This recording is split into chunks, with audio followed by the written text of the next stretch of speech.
gotta get, ain't nothing free, so I gotta get mine. I gotta get mine. I gotta get mine. Hey, let me elaborate. Y'all niggas trying fake. I've been out here getting cake. It been a process to get my money straight. I remember them broke days when I ain't thought they could control. I just kept that hammer, homie, nigga, knock out your soul. If you ain't got my money on time, you better cash out. If you do that bad business, homie, don't even give me that. I've been staying out the way cause I ain't doing no dead time. Cause I ain't got time for you, little homie, I'm getting mine. Coolest nigga in the world, but don't try to test me. I won't never lead you astray, that's why the Lord bless me. I need no attention, I just keep the extension. I was me against the world, so I'm feeling like Pop. Chasing all this hundreds like I'm Zeke, but I'm from the block. Monetize the flow, just follow the formula. If you ain't trying to get that bread, then I'm ignoring ya. I'm looking for a way out, cause I'm trying to go global. These niggas ain't on they hustles, they ain't even mobile. These niggas ain't no soldier, that's what a nigga told ya.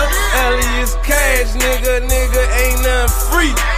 So you know how it is when you be coming to DC. Hey, ain't nothing free, so I gotta get mine. I gotta get mine. I gotta get. Ain't nothing free, so I gotta get mine. I gotta get mine. I gotta get. I'm the realest in the DMV. Let me elaborate. Fuck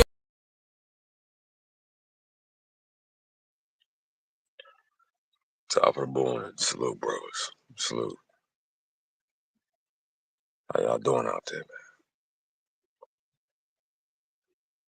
man? Last night's or the other day's story reminded me of some shit that I figured I'd bring up to you, right? I know it's first thing in the morning. Hey, in fact, let me change this. It's definitely a story time, but I gotta be respectful. Top of the morning. So, you remember when the other day I told you about the story of the broad by the name of April, right? And what she did to her husband. That was like, she's my queen to be, being a Marine. Well, I think I left a big part out, just to give context. See, April was one of 4 girls. Came from a 2-parent household, and April was number 3. Yeah, April was number 3. I'm sorry, 5 girls. My apologies, I messed that up. There was the older sister, who wound up being the most successful, weirdest shit ever, right? Has a stable family, stable home, stable marriage. Then there was the light, bright, I'm trying to pass for white. Second kid, then April, then Amber, and then Aisha. There we go. All right. In a nutshell, these young ladies came from something that most of us don't get a chance to enjoy. This thing called stability.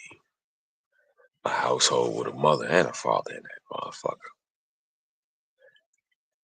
But in the end, well, Miss Andrew won over.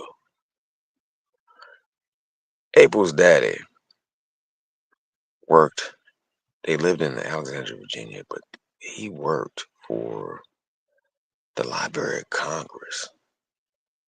And he was a good dude. But he was definitely overworked and overstressed. You know what I'm saying?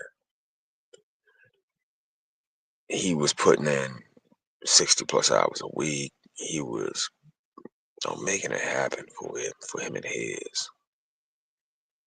But the chink in his armor ended up being his bitch, being his wife. Being April, Amber, Aja, and Eva Hayes, and another bitch I can't remember her name. Mama. Now, I'll explain. So, I remember going crossing the bridge as a kid, go visit motherfuckers, so on and so forth. Because these ain't my peoples, it's my God brothers peoples. And we crossed that bridge, right? And we get to Alexandria. Now I'm seeing all these non-melanated faces, all these of European descent faces over there in Alexandria. See a few Asian, see a few Arab, but mostly European, right? And motherfucking, we crossed that jump. Go get some Krispy Kreme donuts, shit like that. Take him to the house. Hey, how y'all doing? But the atmosphere was always rather tense, to say the least. You learn to pick up on shit like that when you come from certain places. You can pick up on that tension because you like, my life may or may not depend on this. Now that same spot and location, if I took you there today, well, they got condos there now, so they knocked my houses down. But for all intents and purposes, it was the ghetto of Alexandria. You know, I'll tell you about that. I'll get further in detail in a minute about that. But we get there, and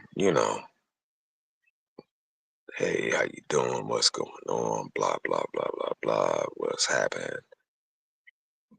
And the gentleman has been a father. He's deceased. He's been deceased for a while now. His name was Rodney. Rodney, from the outward appearance, was a good dude. You know, once you got to know him, he was the watch football on Sunday, lay back on the couch, drink a beer or two, and take care of my family ass dude, committed family man, right? And I remember Rodney just told me like straight up. He was like, "Yeah, don't get married. I'm a kid, cuz I'm a kid." I don't remember how old I was. I ain't even gonna try to fake throw out a number, but I was young. Well, I'm looking at Rodney like, but you got the family thing going on, and your life just looks so sweet. It wasn't sweet. It wasn't. Here's the reason why. What I couldn't discern back then, I can now. See, Rodney's biggest problem was he had a bitch that he married and had a bunch of daughters by. No boys, no males, all daughters. Not because she got preggo 5 times, but because the girls is the ones that this hoe decided to keep. Yeah. This bitch was a stark feminist. But instead of being your traditional feminist, like the one I'm sorry, not traditional, instead of being the type of feminist that we're used to seeing, she was like a hybrid feminist. She was a housewife, but still running and ruling her house in a very fucked up manner. You know what I mean? Trying to control and manipulate that man. And when she couldn't get what she wanted, well, all hell will break loose. All hell will break loose. Now, her husband was a government employee working in Washington, D.C. for the Library of Congress. That ain't a position that you just get because, you lucked up. Nah, man. No, no. You gotta work for that. You gotta grind for that. You gotta put in time for that. She couldn't appreciate the work her husband put in to put them where they were. And I don't know if y'all know about Alexandria, but You can have a 400 square foot apartment and be paying like back then shit $1,000, which was a lot of money back then. Well, he got them a house. It was in their little fake ass hood, which ain't hood for real. Alexandria hoods look like, you know, it looked like suburbs for everybody else. But you could tell it was a little hood around that bitch. Well, Rodney had the misfortune of marrying this half in, half out feminist. She's the best description of what a city girl would be today. Here's why I say that. She wanted to be taken care of and have a man that could pay all her bills, but she wanted to be a tyrant and run that house. I remember listening to some of their conversations, and whenever we come over, he just, politely dipped the fuck off. See, she made space for all the women, but not for her man, bro. She was in open rebellion of her dude, and she put that on display. I don't cook, I don't clean, but I still got this ring, shit like that. Difference is the bitch did cook and clean. But she spent, so long as I can remember, up until he finally divorced that bitch, terrorizing that man. And that old saying, the apple doesn't fall too far from the tree. Well, you see what happened to April. The second oldest being Ebony. She out there in Cali, modeling and trying to make her daughter that has very model-esque features the next Paris Hilton out this motherfucker. Rubbing elbows with all the wrong people. The oldest has a normal fucking life. See, what happened was their mother pretended, because she was being a chameleon, she pretended to be a traditional woman. And she sold that to Rodney, and Rodney was like, damn, got one. And then after that first kid, she flip-flopped on her. Hence why they're dangerous. Hence the reason why other creators like AC, salute to him, good sir, because he was absolutely correct. He tells you, don't even look for it, just get the fuck out of here. Get any other thing but that. Because the chances of you running into a chameleon that's gonna flip-flop on you are very fucking high. Again, back then, wasn't none of this information available for us. So I'm just examining the things I've seen in my life, and I'm recanting these tales and running it back to you. Was Rodney a hardworking man? Hell yeah, 60 plus hours a week. Excuse me. Having 5 kids, all girls. Hell yeah, busting ass out this bitch constantly 24/7. Living in a hella expensive area. Guess who picked that area? His bitch. Their mother.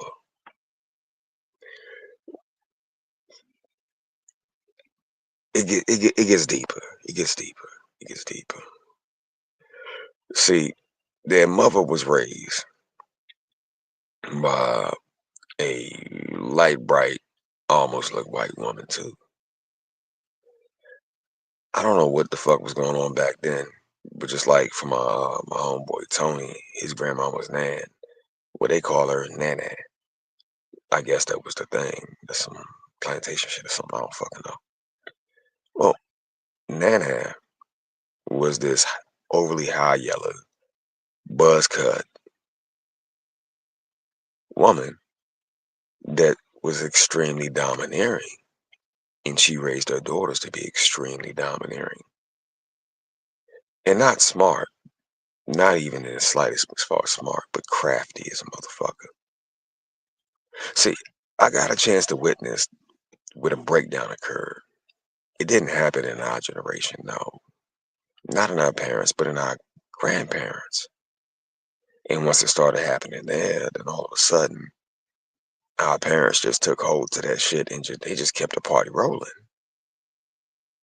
See, Nana would have been the equivalent of Diana Ross back in the day. Beautiful woman, has very European features. 'Cause I saw pictures of her from back in the day. And Nana lived her life in excess.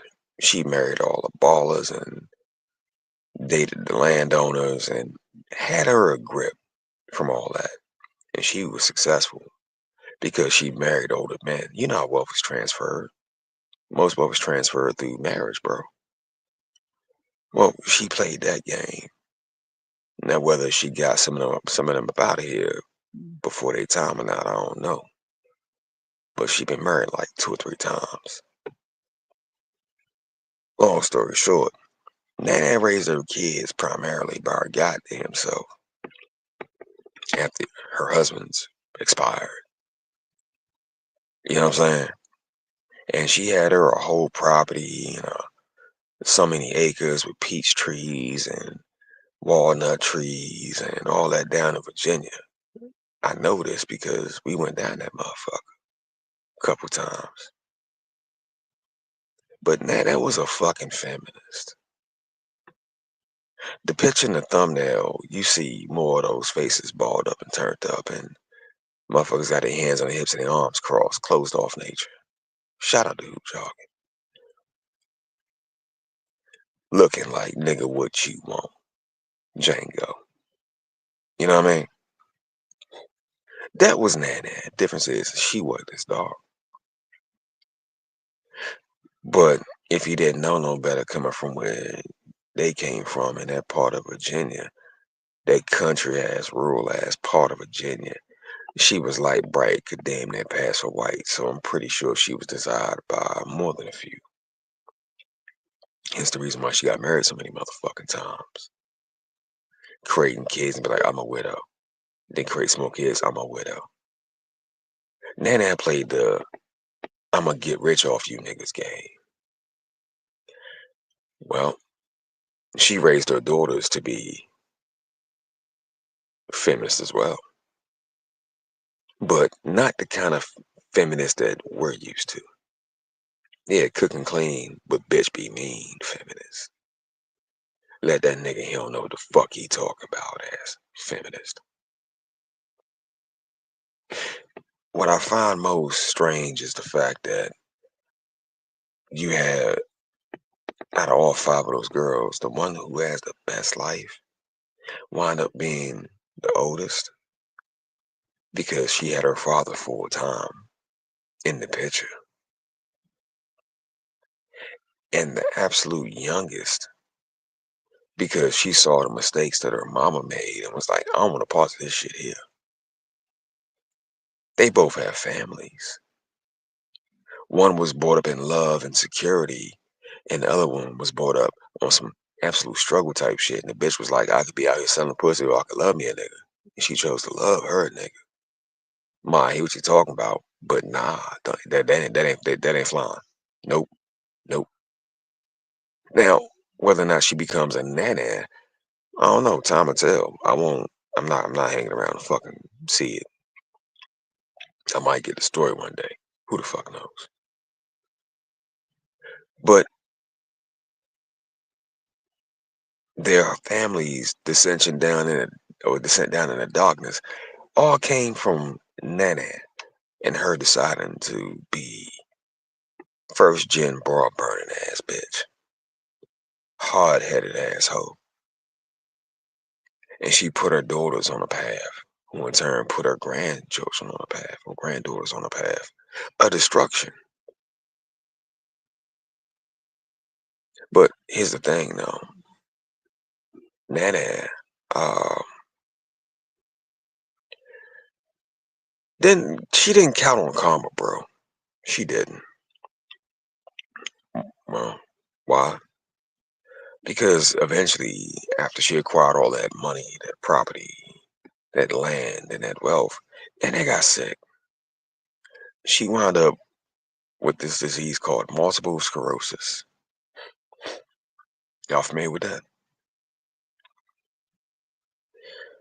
She ended up bedridden by the time I met her in my life. Because again, these my god brothers. These my god brothers peoples. These ain't my family, bro. She was already bedridden.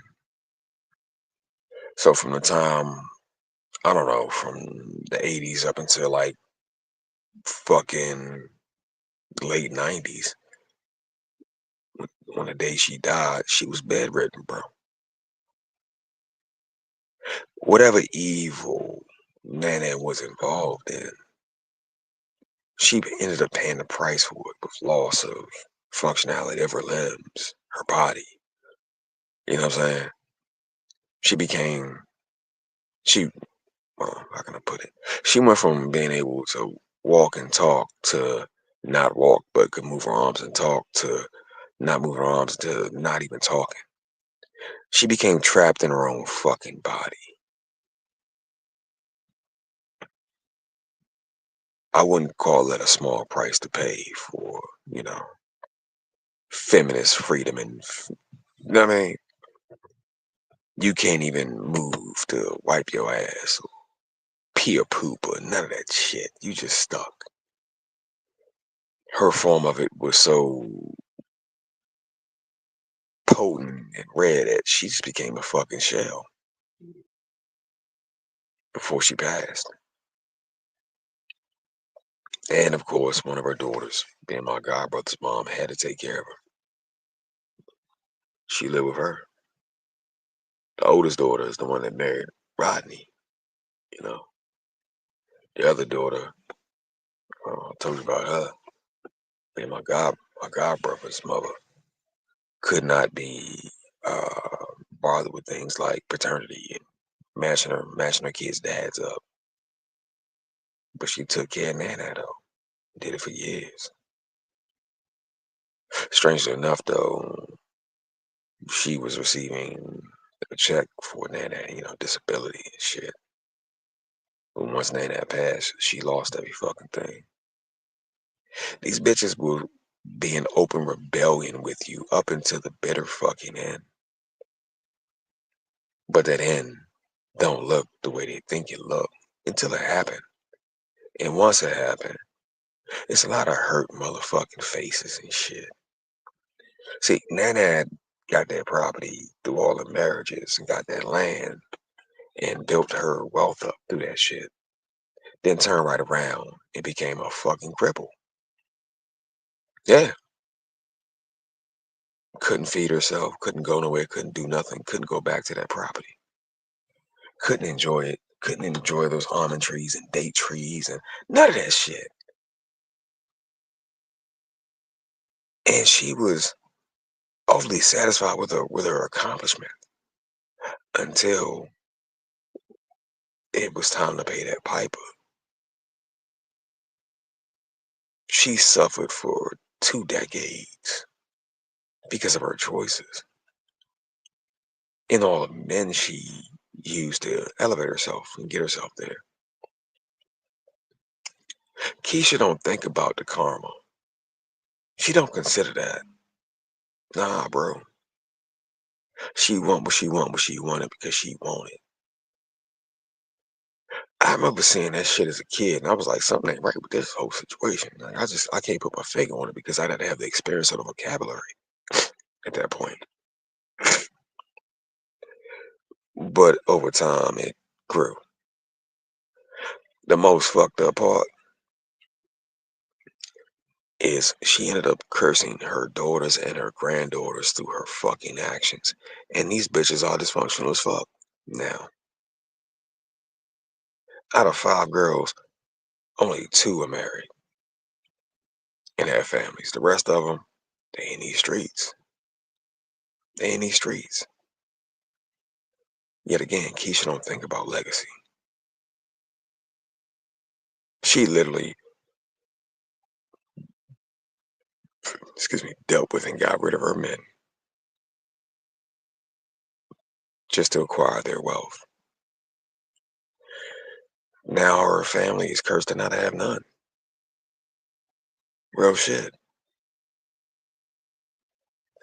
Like when I say I got stories, bro, I got stories. Cause I've seen shit from being deeply entrenched in the community, but I couldn't quite tell what I was looking at when I was seeing it. Now I can. It's some really fucked up shit.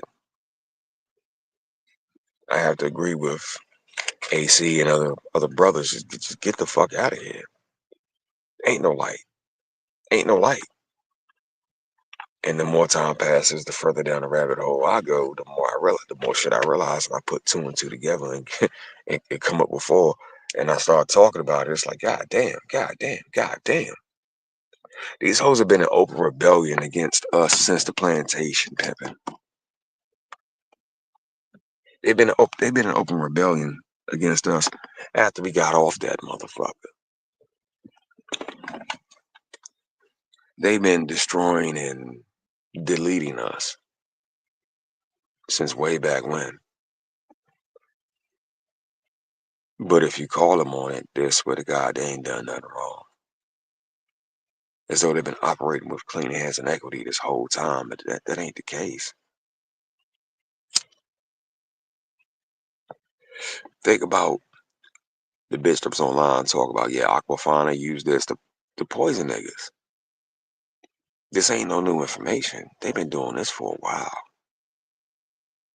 I find it strange that Nana went out like that because no one else in her family developed any signs of that same illness, that same disease. So it ain't genetic. You know what I mean? And I've known that family since I was like maybe 5, bro. Wow, shit. But it's not until you start connecting all the dots that you realize just how fucked up the ABW is. The bitch was in such open rebellion, she decided to do her men in dirty and do them dirty. Oh, her sons too. Because in the end, she gave, upon her death, all the property was supposed to be passed down to her daughters, not her sons.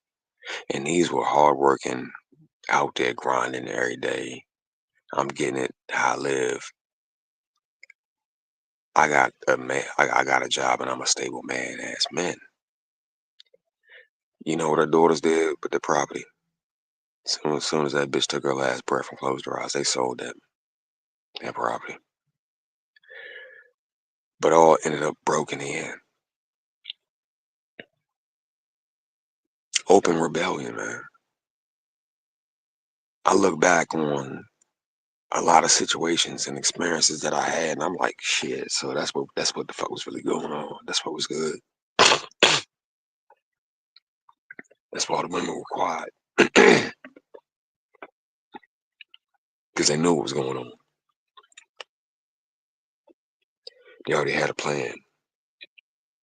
The men ain't no shit, but they had a plan. I remember Nana's son at the funeral. He was crying, dog. He was just weeping these big ass crocodile tears. Like, I can't believe Mama did me like that. Well, my nigga, she didn't consider you from off jump. Old school feminist. Nana believed that all the wealth and power should pass down through the bitch, which made no sense to me because that's the least likely motherfucker to keep it, and they damn sure didn't keep it.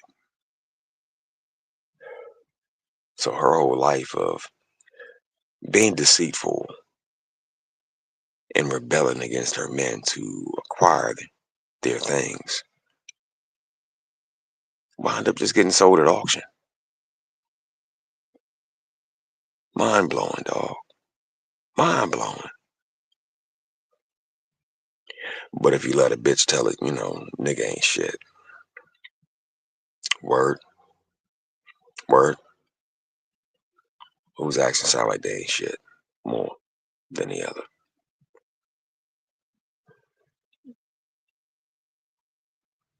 I'm learning, bro. And the more I look around, the more unimpressed with the view I am. At the end of the day, get your blue book and get the fuck away from this place, man. Straight up. This shit has been bred into these bitches at this point. It's damn near at a fucking genetic level. But it is what the fuck it is. You brothers be easy. Y'all have a good day. Jump back on here later on and make something shake for you. And hopefully it'll be something of inspiration. But yeah, it is what it is. You brothers be easy. Peace.